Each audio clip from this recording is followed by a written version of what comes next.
जय स्वामीनारायण दोस्तों।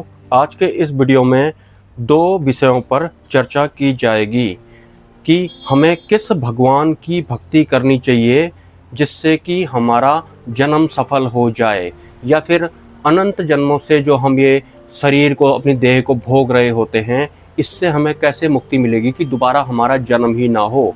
मतलब ए ग्रेड वाला जो मोक्ष और मुक्ति होती है, उसे प्राप्त करने के लिए हमें किस ईश्वर भगवान या फिर परब्रह्म परमात्मा की भक्ति करनी चाहिए। इसके अलावा दूसरा टॉपिक इस वीडियो में मैंने इंक्लूड किया है कि जो परम आनंद होता है, जिसके विषय में साधु संत बताते हैं, या फिर एक इंसान या फिर एक साधक परम आनंद के बारे में जितना भी आइडिया लगाता है कि परम आनंद कैसा होता होगा, इस विषय पर भी मैं क्लैरिफिकेशन देना चाहूँगा।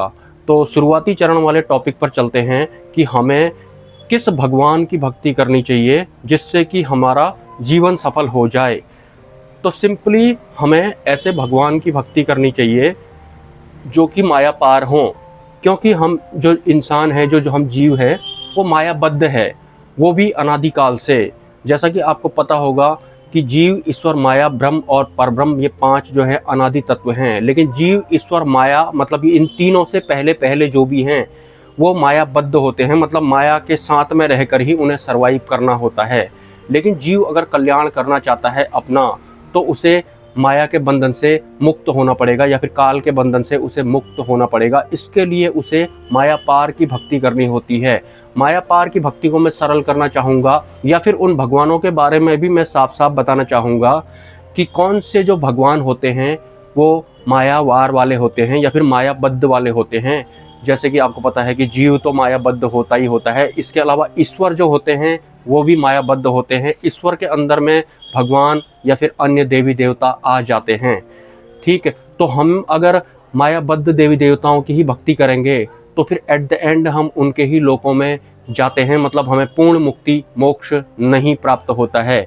तो माया पार जो भगवान होते हैं उनकी पहचान ये होती है कि वो सत्य, रज और तमोगुण के पार होते हैं। परमात्मा वास्तव में तीनों गुणों के भी पार होते हैं। वो माया पार तो होते ही हैं और सत्य, रज और तमोगुण के भी पार होते हैं। तो सिंपली सत्य, रज और जो ये तमोगुण हैं, ये माया के गुण होते हैं। वैसे एक आम इंसान सतोगुण को सर्वोपरि मानता है, लेकिन वास्तव में परमात्मा सतोगुण के भी पार होते हैं। तो हमें भक्ति करनी होती है पर ब्रह्म परमात्मा की, जिन्हें कि भगवान स्वामीनारायण कहा जाता है, जिनके नाम से अक्षरधाम मंदिर बनता है, या फिर नीलकंठवर्णी भी उनको कहा जाता है। वास्तव में भगवान स्वामीनारायण या फिर नीलकंठवर्णी जो थे वो पर ब्रह्म के अवतार थे।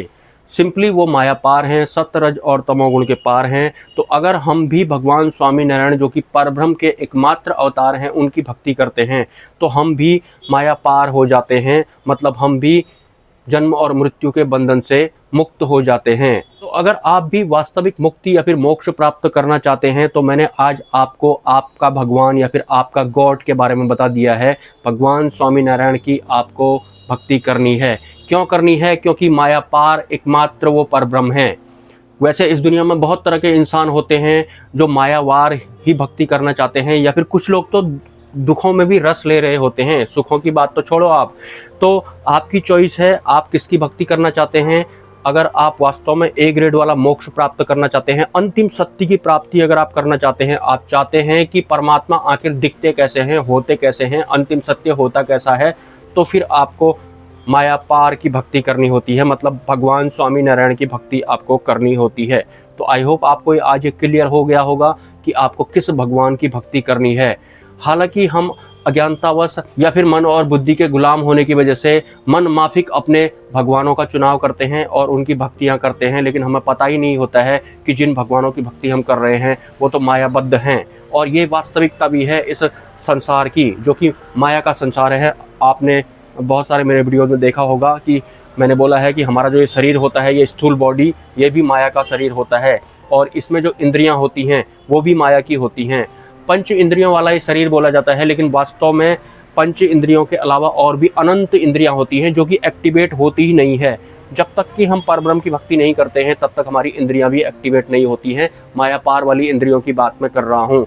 एनीवेज, अब लेते हैं इस वीडियो का दूसरा टॉपिक, जिसमें मैंने बताया था कि जिस परम आनंद की बात आपको सुनने को मिलती है, वो परम आनंद आखिर होता कैसा है, या फिर बुद्धि से एक इंसान परम आनंद को कुछ ऐसा समझता है जैसे कि वो सुख का बहता एक संचार होगा। जैसा माया वाला सुख होता है, या फिर इंद्रियों में जिस तरह के सुख हमें महसूस होते हैं, या फिर जिसमें नींद में हमें मजा जैसा आ रहा होता है, कुछ इस तरह का कैलकुलेशन बौद्धिक बल से एक साधक परम आनंद को समझता है। जबकि वास्तव में जो परम आनंद होता है वो सुख और दुख के पार की एक अवस्था होती है। उस अवस्था में साधक को स्थित होना होता है, वही परम आनंद होता है।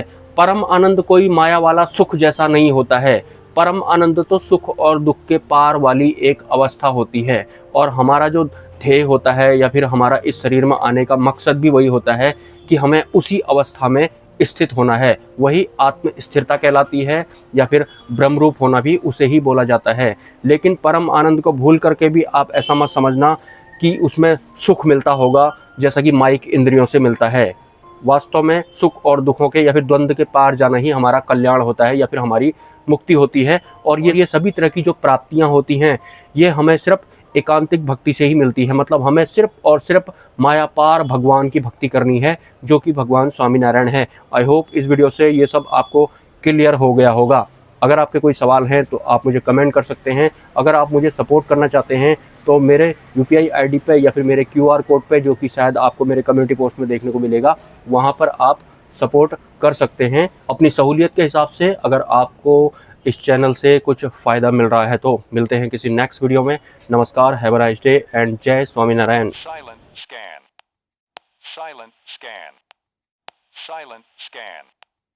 Silent scan.